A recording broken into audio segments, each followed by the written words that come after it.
Salam dostlar. Deməli biz artıq 3-cü fəslə keçməyə başladıq. 3-cü fəsil nə haqqında danışır? For dimension xidmət idarə etməsində xidmət idarə etməsinin 4 ölçüsü haqqında danışacağıq. Deməli xidmət idarə etməsinin 4 ölçüsü. Okay. Əvvəlki fəsildə xidmət idarə etməsi üçün əsas olan deməli anlayışları izah etdik. Yəni bir təşkilatın məqsədi maraqlı tərəflər üçün dəyər yaratmaqdır. Və bu xidmətlərin təqdim olunması və istehlakı vasitəsilə həyata keçirilir. Təşkilatın müxtəlif komponent və fəaliyyətlərinin bu dəyəri yaratmaq üçün necə birlikdə işlədiyi ITIL xidmət dəyər sistemi, xatırlayırsa SVS, Service Value System ilə təsvir olunur. Lakin bu mövzuya daha dərindən keçməzdən əvvəl xidmət idarə etməsinin, service managementin 4 ölçüsü, 4 dimension təqdim olunmalıdır. Bu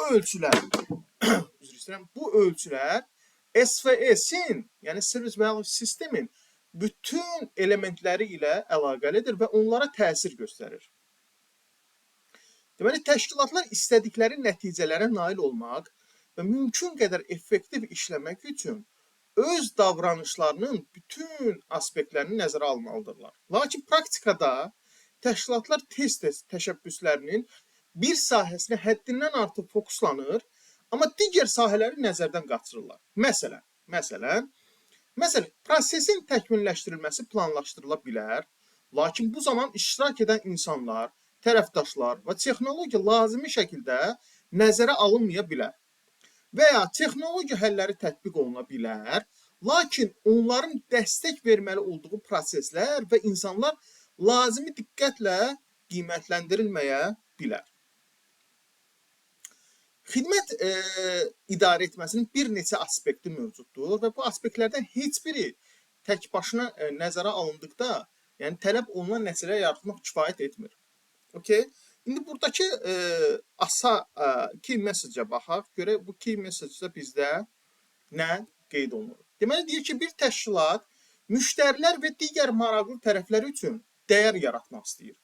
Bu dəyər xidmətlər vasitəsilə təqdim olunur. ITIL adlı bu sistem, ITIL adlı sistem bu xidmətlərin necə təşkil olunmalı olduğunu izah edir. Bu sistemi düzgün başa düşmək və tətbiq etmək üçün 4 əsas sahəyə diqqət yetirmək lazımdır. 4 əsas sahə, yəni 4 dimensionlar nəzərdə tutulur.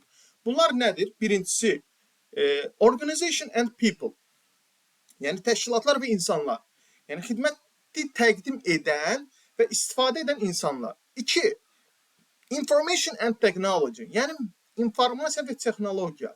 Xidmətin işləməsi üçün lazım olan texniki vasitələr və məlumatlar.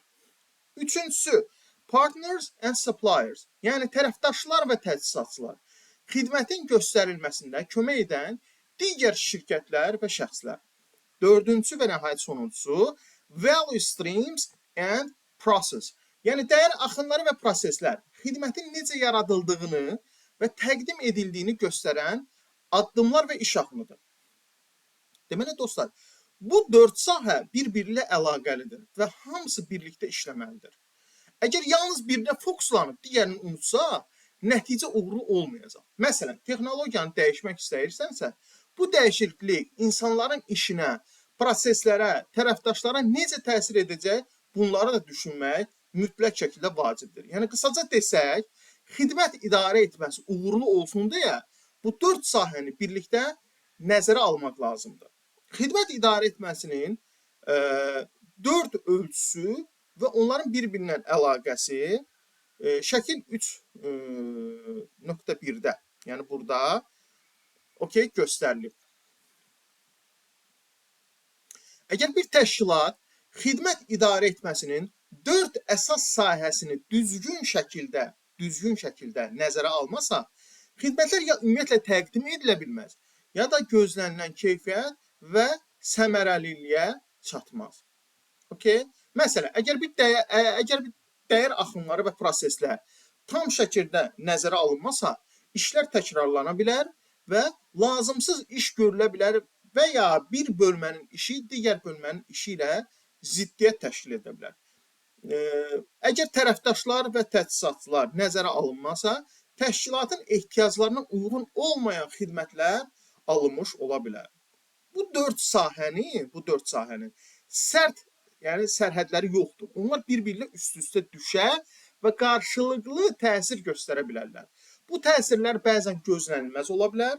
Xüsusilə təşkilat mürəkkəb və qeyri-müəyyən mühitdə fəaliyyət göstərirsə. Yəni bu nə deməkdir dostlar? Bu o deməkdir ki, xidmət idarə etməsinin dörd sahəsi, yəni təşkilatlar və insanlar, informasiya və texnologiya, tərəfdaşlar və təchizatlar, dəyər axınları və proseslər. Bu dörd sahə xidmət idarə etməsinin bir-birindən tam ayrılmış deyil. Onların arasında sərt sərhədlər də yoxdur. Yəni bu sahələr bir-birilə üst-üstə düşə bilər, qarşılıqlı təsir göstərə bilər. Məsələn, texnologiya sahəsində edilən bir dəyişiklik insanlara və proseslərə təsir edə bilər. Yeni bir tərəfdaşla əməkdaşlıq qurmaq həm prosesləri dəyişə bilər, həm də texnologiya seçimlərinə təsir edə bilər. Bu sahələr birlikdə işləyir və bəzən gözlənilməz şəkildə bir-birinə təsir edə bilər. Xüsusilə təşkilat mürəkkəb və dəyişkən mühitdə fəaliyyət göstərirsə. Yəni bu sahələr ayrı-ayrı yox, bütöv şəkildə nəzərə alınmalıdır.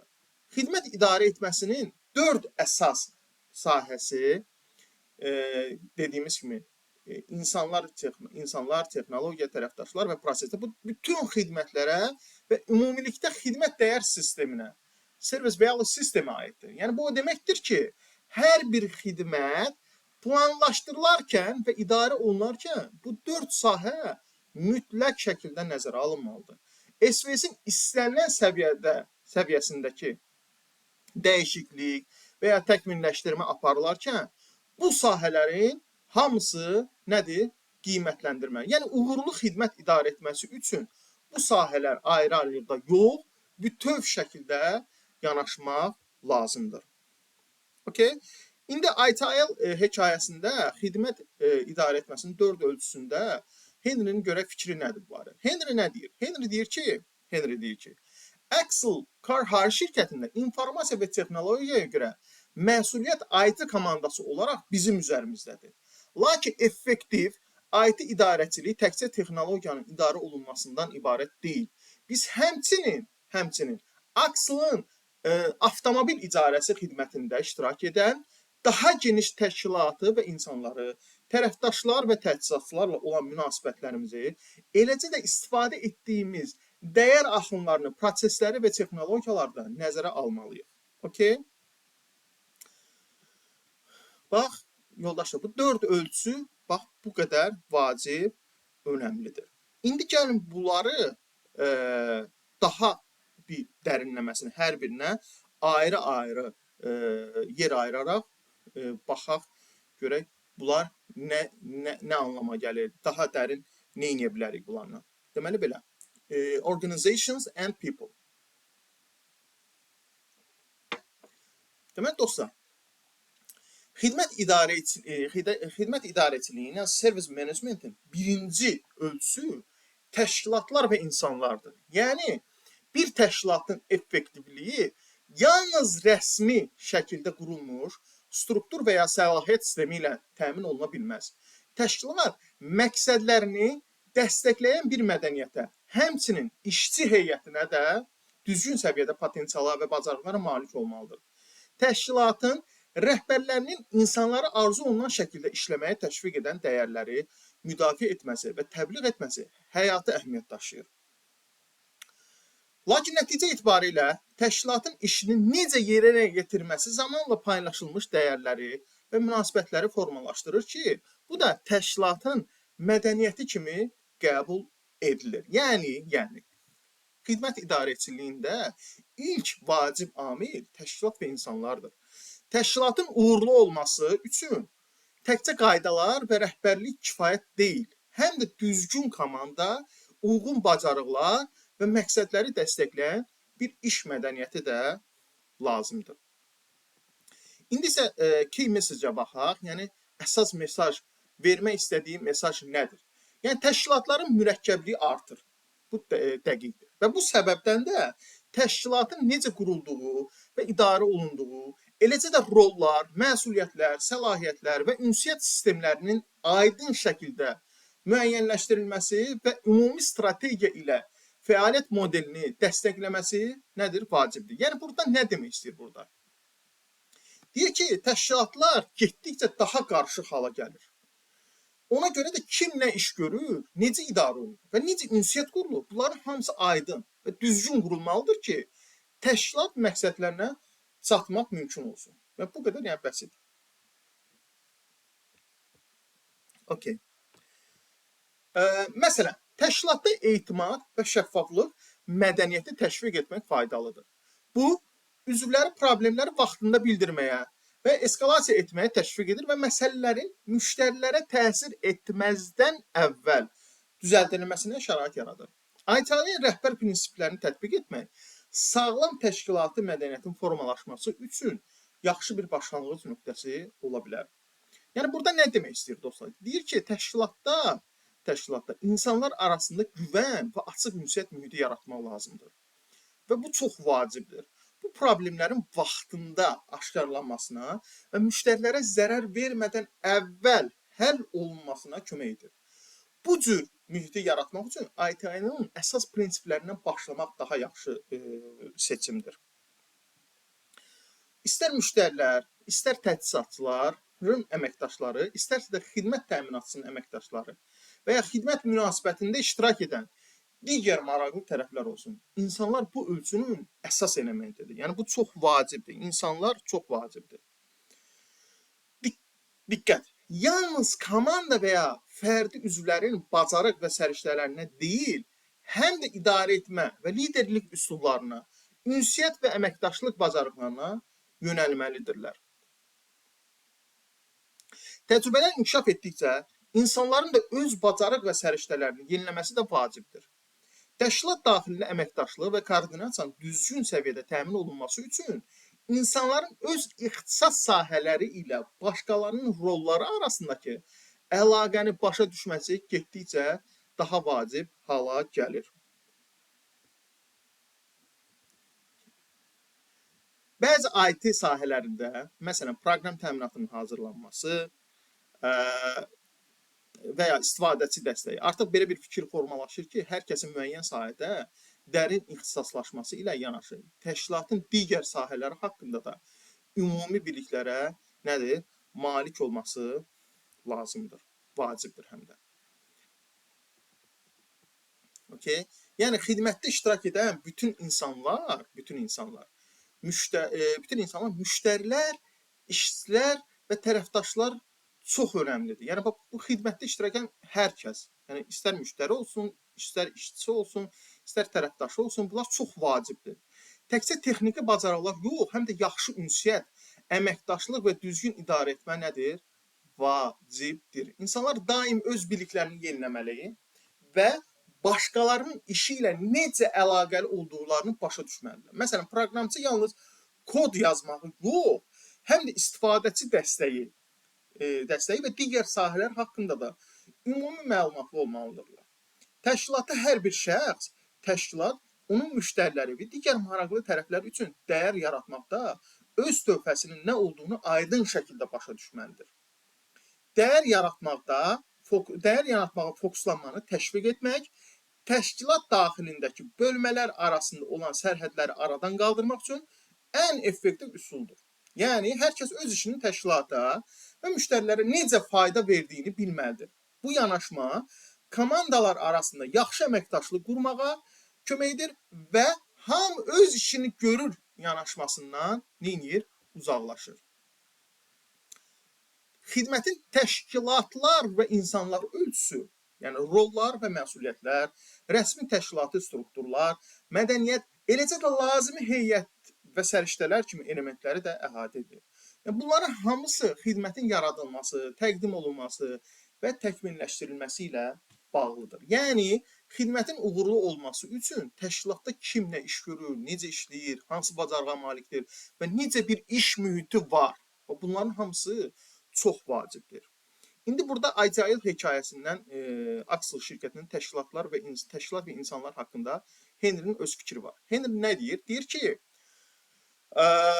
Axel avtomobil icarəsi xidmətlərində təşkilat və insanlar ölçüsünə mənim IT komandam və təşkilat daxilindəki digər komandalar, məsələn, satın alma, insan resursları, yəni HR və inzibati işlər komandası daxildir. Yəni bu Henry nə demək istəyir? Deyir ki, Axel şirkətində xidmət göstərilməsində təkcə IT komandası yox, həm də satın alma, HR və digər komandalar birlikdə çalışır. Bu komandaların hamısı təşkilat və insanlar anlayışına nədir? Daxildir. Keçdik ikinci hissəyə, informasiya və texnologiyaları. Xidmət idarəçiliyinin ikinci ölçüsü informasiya və texnologiyadır. Digər üç ölçüdə olduğu kimi, informasiya və texnologiya həm xidmət idarəçiliyinə, həm də idarə olunan xidmətlərin özünə aiddir.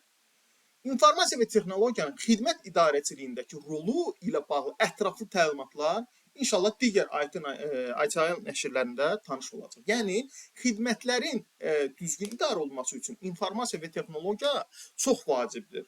Bu, həm xidmətin necə idarə olunduğuna, həm də xidmətin özünə təsir edir. Bu mövzu haqqında inşallah gələcək Agile dərslərimizdə də öyrənəcəyi məlumat alacaq. İndi burada bizə verilmiş key message haqqında, yəni əsas mesaj, ana fikir haqqında oxuyaq.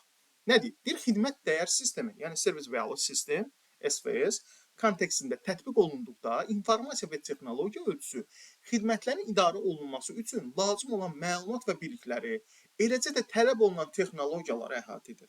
Bu ölçü həmçinin Service Value Systemin müxtəlif komponentləri arasındakı əlaqələri, məsələn, fəaliyyətlərin və praktikaların giriş və çıxışların özündə birləşdirir.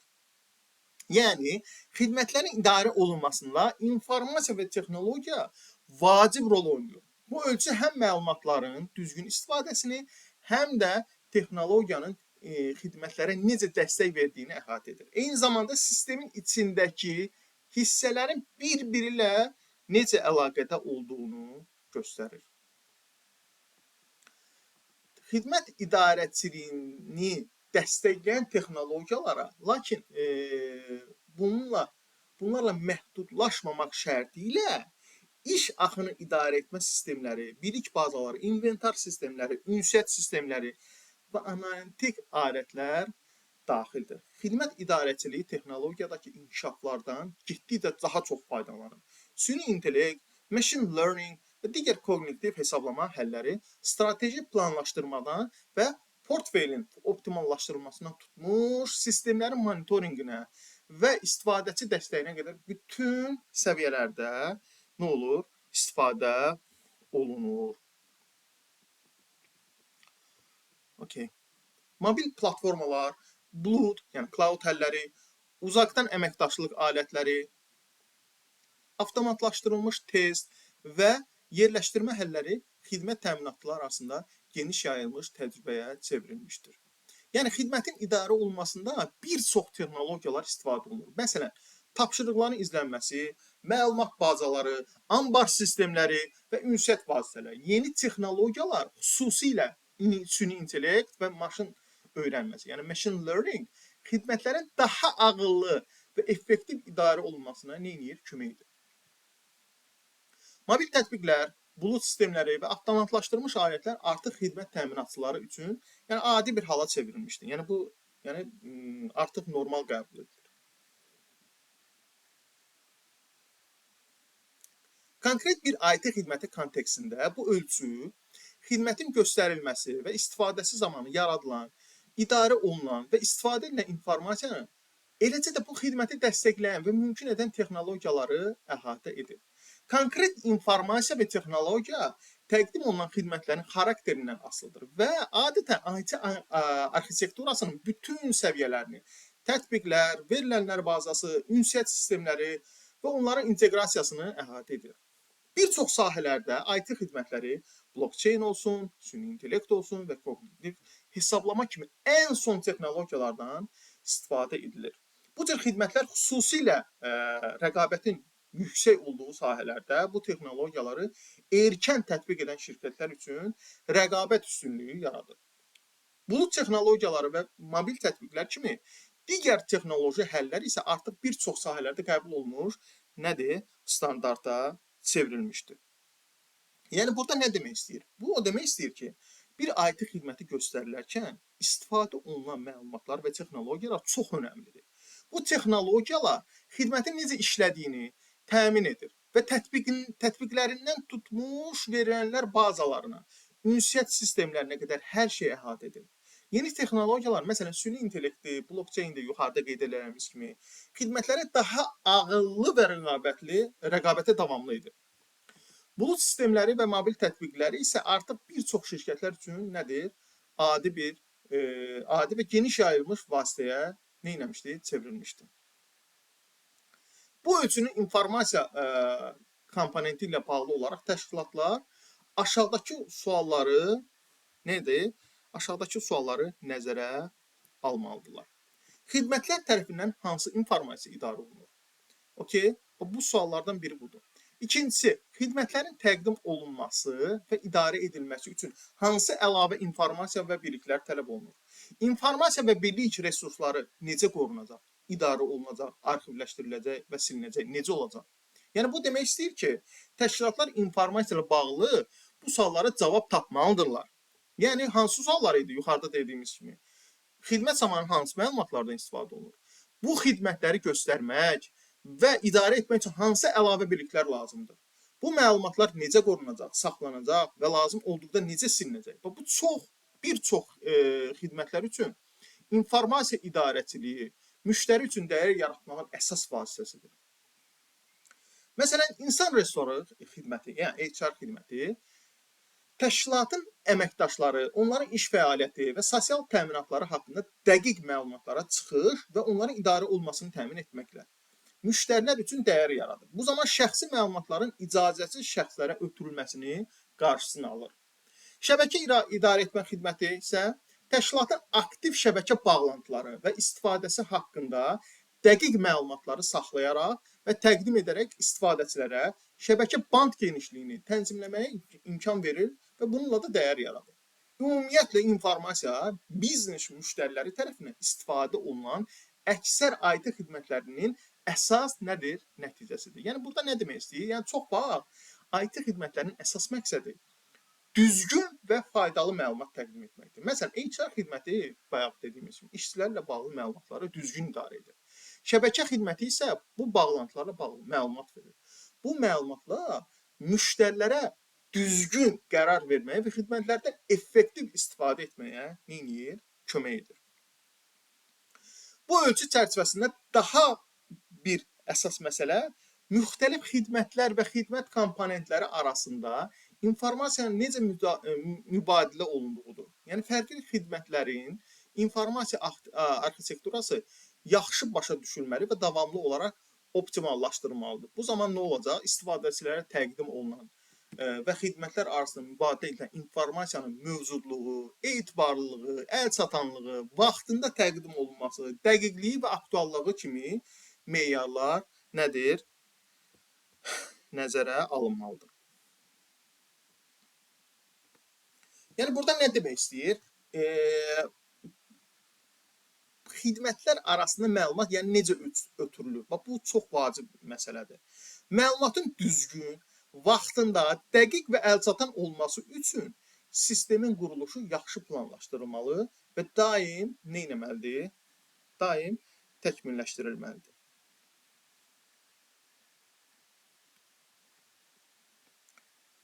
İnformasiya idarəçiliyindəki çətinliklər, məsələn, belə deyək də, təhlükəsizlik və normativ tələblər ilə bağlı məsələlər bu ölçünün əsas diqqət mərkəzindədir. Məsələn, bir təşkilatın, belə bir qrup da var, Avropa İttifaqının ümumi məlumatların qorunması qaydaları, GDPR belə bir qurum var, tabe ola bilər ki, bir təşkilat bu quruma tabe ola bilər ki, bu da onun informasiya idarəçiliyi siyasətinə və təcrübələrinə təsir göstərə bilər. Digər sənaye sahələri və ya ölkələrdə isə transmilli şirkətlərin məlumat toplamasına və idarə etməsinə məhdudiyyətlər qoyan qaydalar mövcuddur. Məsələn, Amerika Birləşmiş Ştatlarında, ABŞ-da 1996-cı il sağlamlıq sığortası daşınması və hesabatlılıq aktı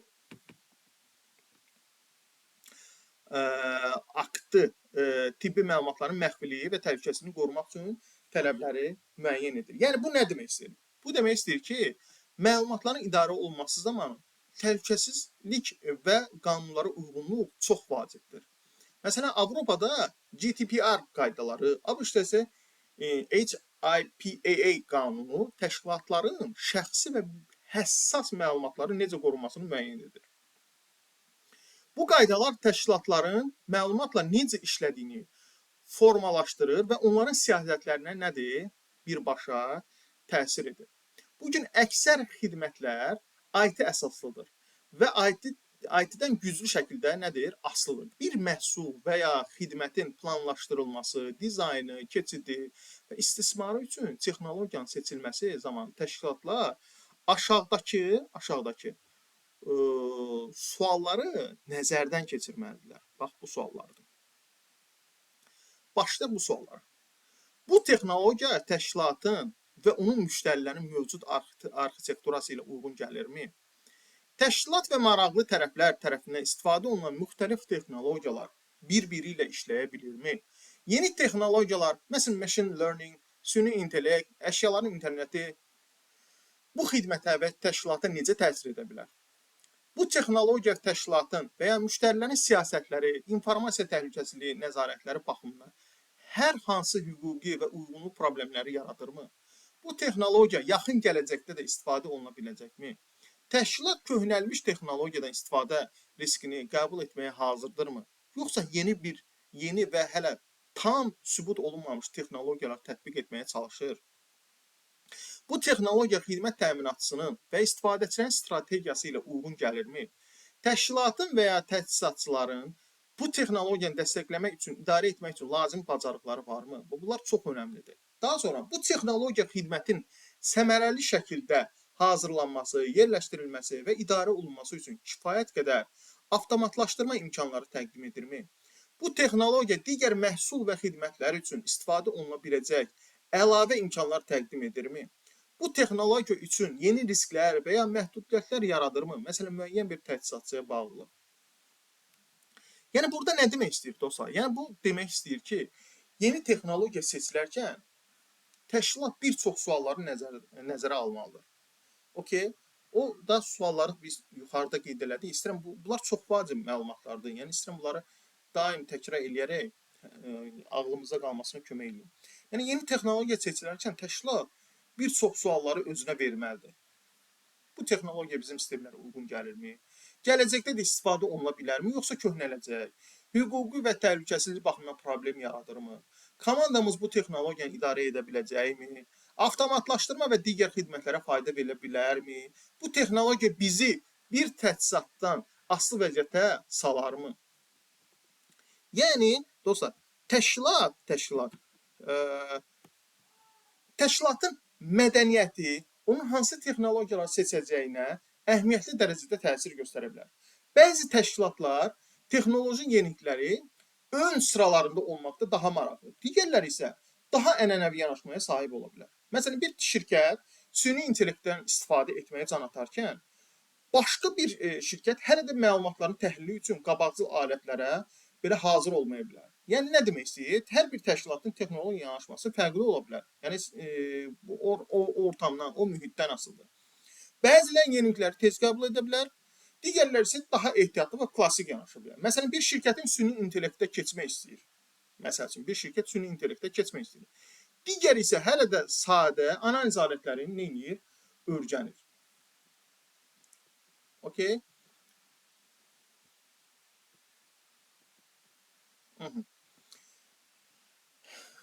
Biznesin xarakteri isə istifadə olunan texnologiyalara təsir göstərir. Bu çox vacibdir. Məsələn, dövlət qurumları ilə geniş əməkdaşlıq edən bir şirkət Bəzi texnologiyalardan istifadə ilə bağlı məhdudiyyətlərə məruz qala bilər və ya daha yüksək təhlükəsizlik tələblərini qarşılamaq məcburiyyətində qala bilər.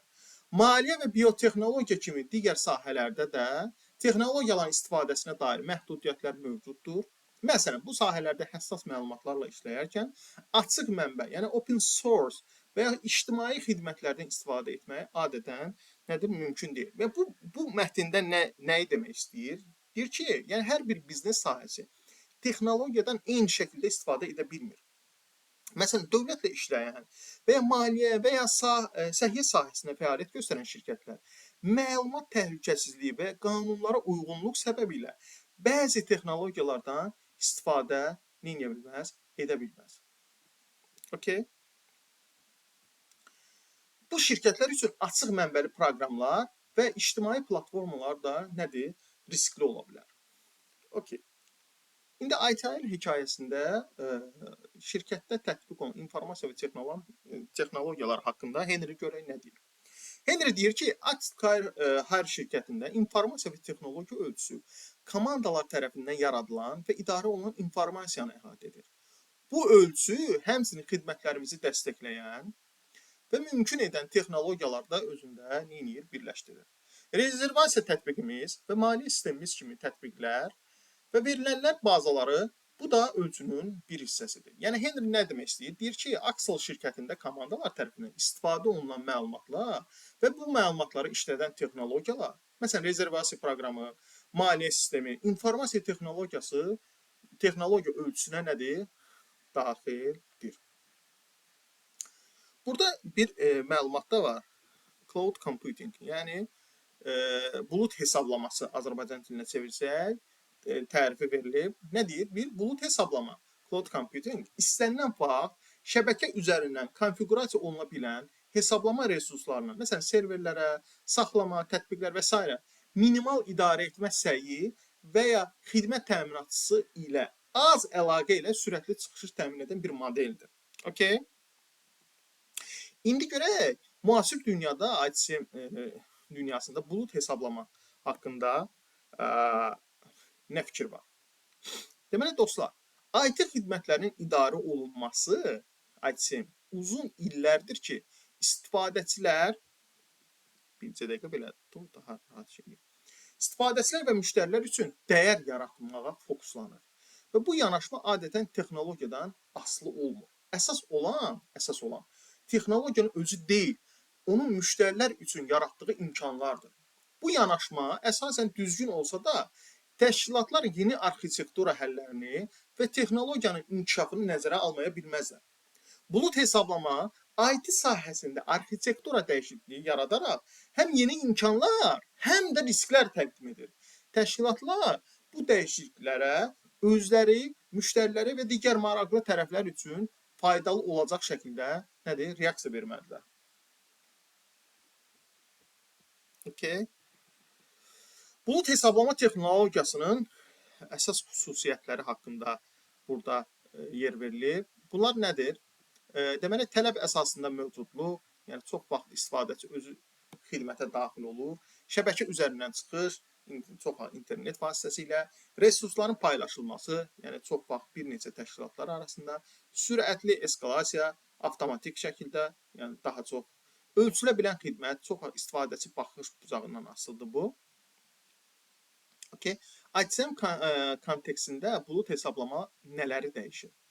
Bulut hesablama ITSM kontekstində götürsək, bircə dəqiqə, biraz uzun mətndir. Xidmət arxitekturasını və məsuliyyət bölgüsünü dəyişir. Xidmət istehlakçıları, təminatçıları və tərəfdaşlar arasında. Xüsusilə daxili IT şöbələrinə də nədir? Təsir edir. Tipik bulut modelinə keçid zamanı baş verən dəyişikliklər nələr olur? Əvvələn, daxili IT tərəfindən idarə olunan bəzi infrastruktur bulut tərəfdaşına ötürülür. İnfrastruktur idarəçiliyi üzrə birik və resurslara nədir? Ehtiyac azalır. Xidmətin monitoringi və nəzarəti daxili sistemlərdən bulut tərəfdaşının xidmətlərinə nə olur? Keçir. Xərclərin strukturu dəyişir, yəni kapital xərcləri azalır, əməliyyat xərcləri artır və onların idarəsi vacib olur. Şəbəkə mövcudluğu və təhlükəsizliyə nə olur? Tələbat artır. Yeni təhlükəsizlik və uyğunluq riskləri yaranır, həm xidmət təminatçısı, həm də bulud tərəfdaşı üçün. İstifadəçilər özləri xidmətləri miqyaslandıra bilirlər, sadə sorğularla və heç bir sorğu olmadan çox rahat bir şəkildə. Okay. Bulud hesablama aşağıdakı ITSM praktikalarına da təsir göstərir. Bunlar hansılardır? Xidmət səviyyəsinin idarə olunması, ölçmə və hesablama, measuring and reporting, informasiya təhlükəsizliyinin idarə olunması, information security management, xidmətin davamlılığının idarə olunması, service continuity management,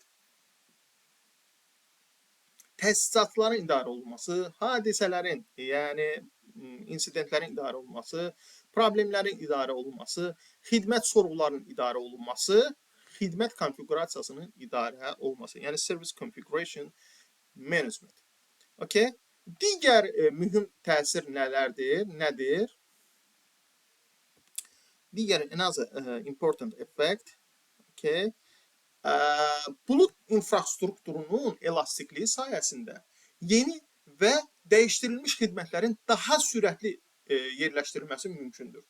Bu DevOps və oxşar təşəbbüslərin uğuru üçün vacibdir və təşkilatlara xidmətlərini daha tez bazara çıxartmaq və rəqəmsallaşdırmaq imkanı verir. Strateji yanaşma vacibdir. Bulud hesablama təşkilatlara bu qədər təsir etdiyi üçün bu modeldən istifadə ilə bağlı qərarlar strateji səviyyədə idarə etmədən əməliyyatlara qədər bütün maraqlı tərəflərin iştirakı ilə nədir? Verilməlidir. Yəni, nə demək istəyir? Bütün bunları xülasələşdirsək, ITSM artıq təkcə texnologiyaya aid deyil. Texnologiyaya deyil. Müştəriyə dəyər yaratmağa fokuslanır. Bulud texnologiyası IT xidmətlərini köklü şəkildə dəyişir. Daha çevik, daha sürətli, daha az daxili resursla işləməyə imkan verir. Bu texnologiyaya xərclənən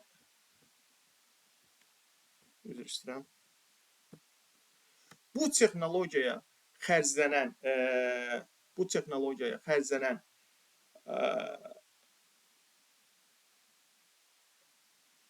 deməli bu texnologiya xərcləri dəyişir, təhlükəsizlik riskləri yaradır, amma eyni zamanda çeviklik və sürət qazandırır. Okay? Təşkilatlar bu texnologiyadan strateji səviyyədə istifadə etməyi planlaşdırmalıdır. Gəldik üçüncü hissəyə. Üçüncü hissə partners and suppliers. Okay? Bu hissədə çox vacibdir. Deməli, xidmət idarəçiliyinin üçüncü ölçüsü tərəfdaşlar və təchizatçılardır. Okay? Hər bir təşkilat və hər bir xidmət müəyyən dərəcədə digər təşkilatlar tərəfindən təqdim olunan xidmətlərdən asılıdır. Yəni, nə deməkdir bu? Heç bir təşkilat tək başına hər şeyi edə bilməz. Hər bir xidmətin arxasında başqa şirkətlər və tərəfdaşlar olur. Məsələn, texnologiya təminatçıları, proqram təminatı partnyorları və ya xarici xidmətlər. Bu səbəbdən tərəfdaşlar və təchizatçılar xidmətin uğurlu olması üçün çox vacib bir ölçüdür. Okay? İndi burada qeyd olunan key message-a baxaq, görək nə demək istəyir burada. Tərəfdaşlar və təchizatçılar ölçüsü təşkilatın xidmətlərin dizaynı, inkişafı, yerləşdirilməsi, təqdim olunması, dəstəklənməsi və davamlı təkmilləşdirilməsində iştirak edən digər təşkilatlarla olan münasibətlərini əhatə edir. Bu ölçü həmçinin təşkilat ilə onun tərəfdaşları və təchizatçıları arasında olan müqavilələri və digər razılaşmaları da özündə birləşdirir. Yəni, bu nə deməkdir? Deyir ki, təşkilatın xidmətləri tək başına deyil, digər şirkətlərin dəstəyi ilə həyata keçirilir. Bu ölçü həmin əməkdaşları və müqavilələri əhatə edir. Məsələn, proqram təminatı partnyorları, avadanlıq təchizatçıları və ya xarici xidmət təminatçıları ilə olan əlaqələr. Okay?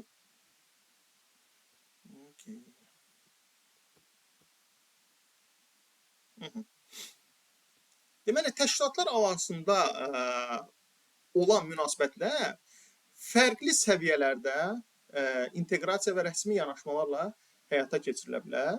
Bu münasibətlər məsuliyyətlərin aydın şəkildə bölündüyü rəsmi müqavilələrdən, ortaq məqsəd və risklərin paylaşılması ilə çevik əməkdaşlığa qədər nə olub dəyişə bilər. İndi şəkil cədvəl var, orada 3.1 cədvəli. Bu münasibətlərin bəzi münasibət nümunələri göstərilib. Deməli, qeyd etmək lazımdır ki, bu əməkdaşlıq formaları sabit deyil. Bir spektr kimi mövcuddur. Bir təşkilat xidmət təminatçısı kimi çıxış etdikdə, bu spektrdakı mövqeyi onun müştəri münasibətləri üzrə strategiyasından və məqsədlərindən asılı olaraq dəyişə bilər. Eyni şəkildə təşkilat xidmət idarəçisi rolunda olduqda da mənbə seçimi və təchizatların idarə olunması üzrə strategiyasına əsasən fərqli mövqe tuta bilər. Tərəfdaş və təchizatlardan istifadə ilə bağlı qərarlar təşkilatın məqsədləri, mədəniyyəti və biznes mühiti nəzərə alınaraq verilməlidir.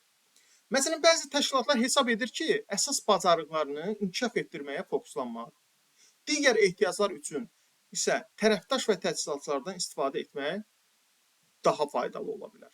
Digər təşkilatlar isə mümkün qədər daxili resurslara güvənməyi, xarici dəstəkdən minimum istifadə etməyi üstün tuta bilər. Bu da normaldır. Bu iki yanaşma arasında isə çoxsaylı fərqli modellər mövcuddur. Yəni, demək istəyirlər ki, təşkilatlar digər şirkətlərlə müxtəlif formalarda əməkdaşlıq edə bilər. Bəziləri rəsmi müqavilələrlə, bəziləri isə ortaq məqsədlərə çevik şəkildə işləyirlər. Yəni, hər bir təşkilatın tərəfdaş və təchizatlardan necə istifadə etməsi onun strategiyasına, məqsədlərinə və mədəniyyətinə bağlıdır. Bəziləri əsas işlərinə fokuslanıb, digər ehtiyacları xaricdən alır, digərləri isə hər şeyi öz daxili resursları ilə həll etməyə çalışır. Okay? Bu cədvəldə də həmin relationship between organizations, yəni təşkilatlar arasındakı münasibətlərin forması göstərilir.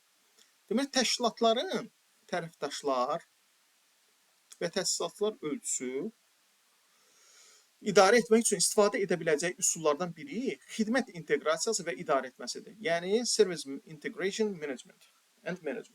Bu yanaşma xidmət münasibətlərinin düzgün şəkildə əlaqələndirilməsini təmin etmək üçün xüsusi olaraq təyin olunmuş bir inteqratorun istifadəsini nəzərdə tutur.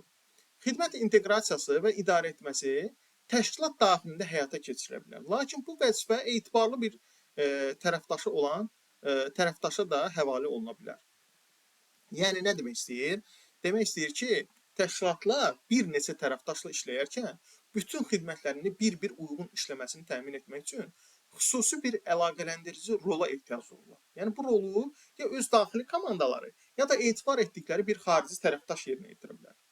Bu yanaşma xidmət inteqrasiyası və idarə etməsi deyilir. Okay. Bax, burada çox vacib nüanslar ortaya çıxmağa başlayır və bu imtahan suallarının arasında da yer alır. Nədir bu? Təşkilatın təchizatçılardan istifadə edərkən strategiyasına təsir edə biləcək amillərə aşağıdakılar daxildir. Birincisi nədir? Strateji fokus.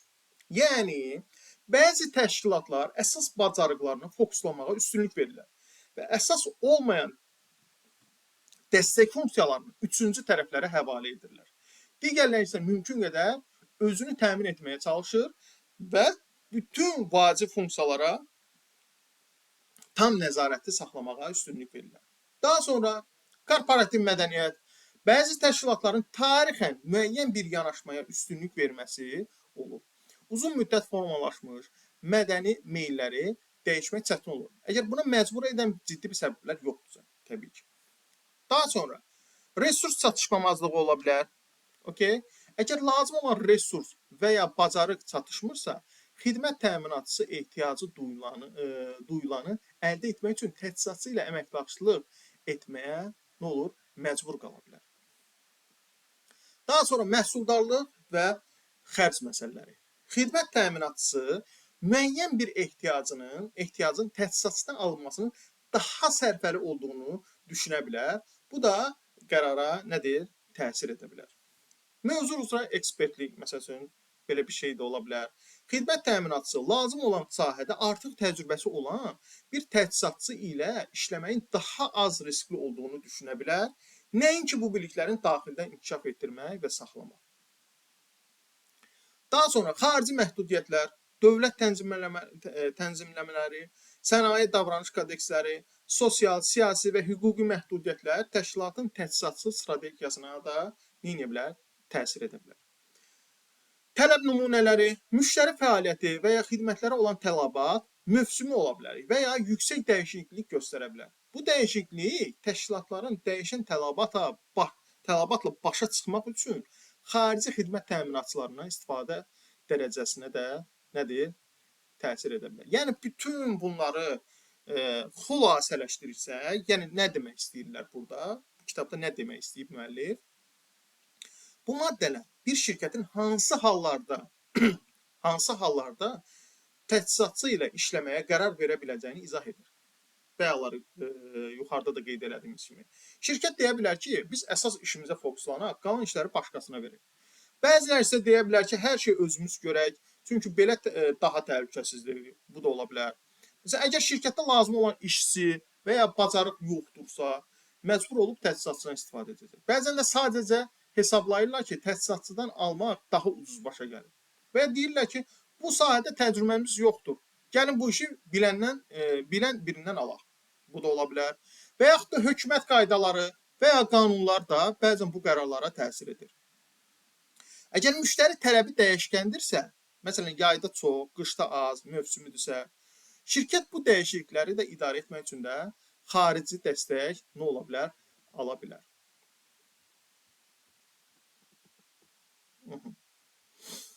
Son 10 illiklərdə texniki resursları, infrastruktur və ya imkanları, platformalar, proqram təminatı, xidmət kimi təqdim edən şirkətlərin sayı sürətlə artmışdır. Bu şirkətlər məhsul və xidmətləri bir paket halında təqdim edərək, onları kommunal xidmət kimi istehlak edilə bilən bir məhsula çevirirlər. Və bu, adətən əməliyyat xərcləri kimi uçot alınır. Bu yanaşma şirkətləri bahalı infrastruktur və proqram təminatı aktivlərinə sərmayə qoymaqdan azad edir. Çünki bu cür sərmayələr əsasən kapital xərcləri kimi uçota alınır. Yəni nə demək istəyir burada? Deyir ki, son illərdə bir çox şirkət texnologiyanı xidmət kimi almağa başlayıb. Yəni daha əvvəllər məsələn şirkətlər öz serverlərini, proqram təminatlarını alır və qururdular. Bu həm baha başa gəlirdi, həm də uzun müddətli sərmayə tələb edirdi.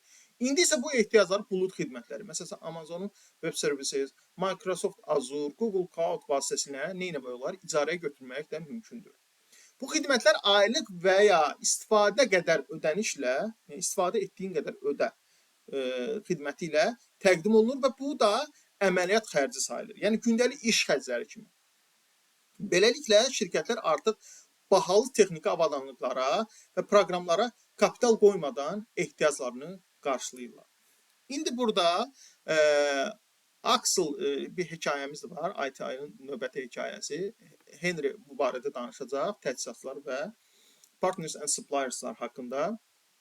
Henry nə deyir? Henry deyir ki, Axel şirkəti üçün tərəfdaşlar və təchizatçıların ölçüsü GoGoGaz və Craig's Cleaning kimi təchizatçıları, eləcə də internet xidmət təminatçıları və proqram təminatçıları əhatə edir. Yəni bizim onların partner supply tərəfdaşları və təchizatçıları bunlardır. Yəni Axel şirkəti müxtəlif işlərini yerinə yetirmək üçün xarici şirkətlərlə əməkdaşlıq edir. Bunları hansılar daxil idi dedi? GoGoGaz ehtimal ki, yanacaq və ya nəqliyyatla bağlı xidmətləri göstərir. Craig's Cleaning var. Məsələn, təmizlik, yuxarıda da danışdıq bu barədə. Təmizlik xidmətləri təqdim edir. İnternet providerləri şirkətin internet bağlantısını təmin edir.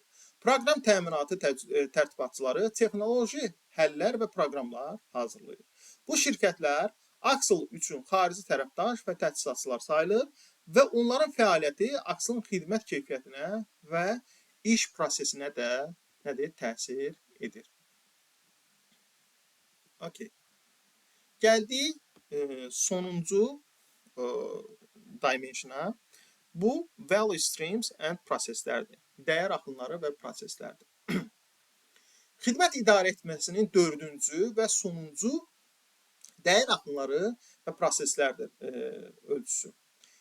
Digər ölçülər kimi bu ölçü də həm ümumi xidmət dəyər sisteminə, yəni SVS, həm də konkret məhsul və xidmətlərə aiddir.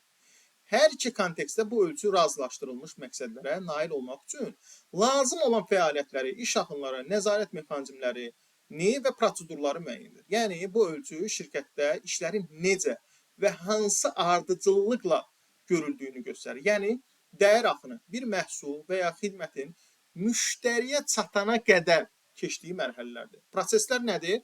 Bu mərhələlərdə kim nə edir? Necə edir? Nə vaxt edir suallarına cavab verən qaydalardır. Deməli, dəyər axınları nədir? Bir məhsulun və ya xidmətin müştəriyə çatana qədər keçdiyi mərhələlərdir. Proseslər nədir?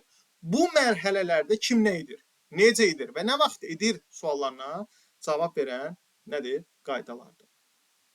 Bu ölçü ümumi sistemə, yəni şirkətin bütün xidmət idarə etmə modelinə, həm də konkret bir xidmətə, məsələn, avtomobil icarəsinə də tətbiq oluna bilər. Məqsəd nədir? Məqsəd razılaşdırılmış nəticələrə çatmaq üçün işləri düzgün planlamaq və icra etməkdir. Okay? Burada key message də verilib. Key message-də baxaq görək nə demək istəyir.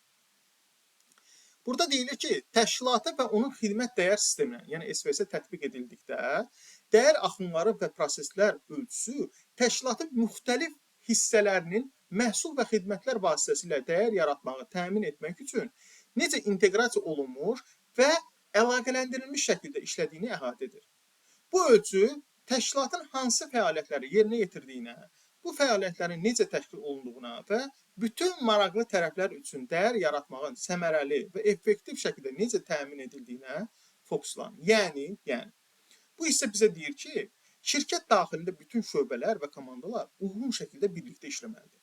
Məqsəd nə olmalıdır? Müştərilər, əməkdaşlar və digər maraqlı tərəflər üçün dəyər yaratmaq. Bunun üçün də nə olmalıdır? Şirkət nə iş gördüyünü, bu işləri necə təşkil etdiyini və bu işlərin nə qədər səmərəli və effektiv olduğunu izləməlidir. Yəni, bu ölçü şirkətin daxili iş mexanizmini və onun necə dəyər yaratdığını izah edir. Okay?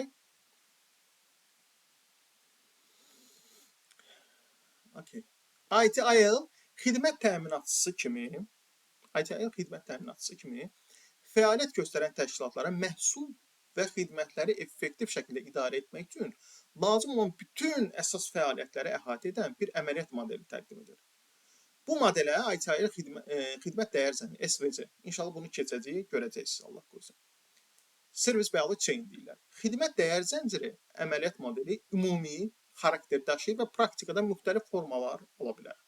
Bu model daxilindəki fərqli formalar və ardıcılıqlar dəyər axınları adlanır. Yəni, ITIL şirkətlərə xidmətin necə idarə edilməli olduğunu göstərən bir yol xəritəsi verir. Bu yol xəritəsi xidmət dəyər zənciri, Service Value Chain adlanır. Yəni, bir xidmətin ideyadan müştəriyə çatana qədər keçdiyi mərhələlərdir bu Service Value Chain. İnşallah keçəcəyim, narahat olmayın. Bu model hər şirkətə uyğunlaşdırıla bilər, çünki hər bir şirkətin iş tərzi fərqlidir. Bu fərqli yanaşmalar və ardıcıllıqlar dəyər axınları adlanır. Yəni, xidmətin necə yaratıldığını və çatdırıldığını göstərən konkret yollar. Okay. Service Value Value Streams for Service Management. Okay. Baxaq buna nə demək istəyir. Bu, dəyər axınları altında verilmiş bir mövzudur. Burada əsas mesaj nə verir bizə? Dəyər axını bir təşkilatın məhsul və xidmətləri xidmət istifadəçisinə yaratmaq və çatdırmaq üçün istifadə etdiyi addımlar silsiləsidir. Dəyər axını təşkilatın xidmət dəyər zəncirindəki fəaliyyətlərinin birləşməsidir. Bunu inşallah biz 4-cü fəsildə keçəcəyik, Allah qoysun. Yəni, burada sadə izah nədir? Dəyər axını bir məhsul və ya xidmətin ideyadan başlayaraq müştəriyə çatdırılmasına qədər keçdiyi bütün mərhələləri nəzərdə tutur.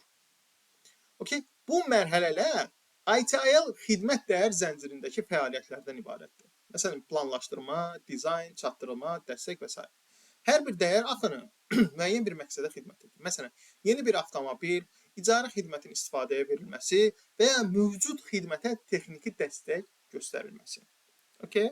İndi isə value stream hissəsinə baxaq, tərifinə baxaq. Təşkilatın məhsul və xidmətləri istehlakçılara yaratmaq və çatdırmaq üçün həyata keçirdiyi addımlar silsiləsidir. Yəni, dəyər axını bir məhsul və ya xidmətin ideyadan başlayaraq müştəriyə çatdırılmasına qədər keçdiyi bütün mərhələlərdir. Bu mərhələlərin bir-birlə əlaqəli addımlardır və məqsəd müştəri üçün dəyər yaratmaqdır. Məsələn, Axel şirkətində bir müştərinin avtomobil icarə etməsi üçün keçdiyi proses: sifariş, təsdiq, avtomobilin təhvili və dəstək. Bu bir dəyər axınıdır. Dəyər axınlarını müəyyənləşdirmək, başa düşmək təşkilatın ümumi fəaliyyətinin yaxşılaşdırılması üçün çox vacibdir. Fəaliyyətlərin dəyər axınları formasında qurulması təşkilata nəyi və necə təqdim etdiyini aydın şəkildə görməyə, həmçinin xidmətlərini davamlı olaraq təkmilləşdirməyə nə olur? İmkan verir. Təşkilatlar işlərini necə yerinə yetirdiklərini araşdırmalı və mümkün olan bütün dəyər axınlarını xəritələməlidirlər. Bu, onların mövcud vəziyyəti təhlil etməsinə, iş axınındakı maneələri və dəyər yaratmayan fəaliyyətləri, yəni israfı müəyyən etməsinə imkan verəcəkdir. İsraf edici fəaliyyətlər aradan qaldırılmalıdır ki, məhsuldarlıq da nə olsun? Artsın. Dəyər yaradan fəaliyyətləri artırmaq imkanları xidmət dəyər zəncirinin müxtəlif hissələrində tapıla bilər. Bunlar ya yeni fəaliyyətlər, ya da mövcud fəaliyyətlərin təkmilləşdirilməsi ola bilər ki, bu da təşkilatın daha məhsuldar olmasına nə ola bilər? Səbəb ola bilər.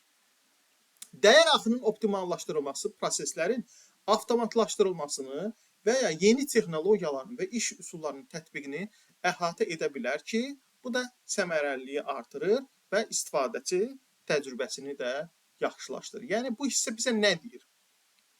Bu hissə bizə deyir ki, şirkət hansı işləri necə gördüyünü yaxşı bilməlidir. Bu işləri dəyər axını formasında xəritələmək lazımdır ki, yəni addım-addım göstərmək ki, bir xidmət necə yaranır və müştəriyə necə çatır. Bu xəritə sayəsində lazımsız işlər tapılır, yəni israf işlər tapılır və aradan qaldırılır. Dəyər yaradan işlər isə nə olur? Artırılır. Bu da şirkətin məhsuldarlığını və xidmət keyfiyyətini neyinir? Artırır. Məsələn, avtomatlaşdırma, bulut texnologiyaları və yeni iş üsulları tətbiq etməkdə bu optimallaşdırma həyata keçirilə bilər. Təşkilatlar hər bir məhsul və xidmət üçün dəyər axınlarını müəyyənləşdirməlidirlər. Təşkilatın strategiyasına asılı olaraq bircə dəqiqə, təşkilatlar hər bir məhsul və xidmət üçün dəyər axınlarını müəyyənləşdirilməlidirlər. Təşkilatın strategiyasından asılı olaraq dəyər axınları dəyişən tələblərə və digər şəraitə uyğun olaraq yenidən müəyyən edilə bilər, yaxud uzun müddət sabit qala bilər. Hər bir halda təşkilatda məqsədlərinə optimal şəkildə nail olması üçün bu axınları davamlı olaraq təkmilləşdirilməlidirlər.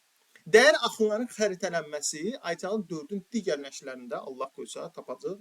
Onları da inşallah izah edəcəyik Allahın izniyle. Yəni burada nə demək istəyir dostlar?